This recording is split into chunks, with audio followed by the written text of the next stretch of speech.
like I was saying, do you understand? Do you hear how the Haitian be speaking English when they go outside the country for 3 months?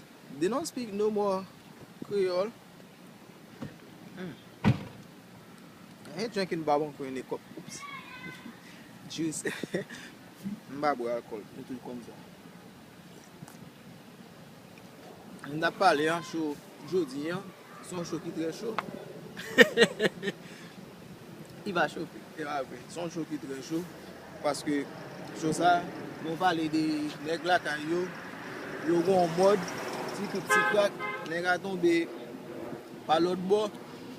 Il va me faire un bon 3 mois. Elle a parlé et il est en so, you know, I know, I don't know, I don't care.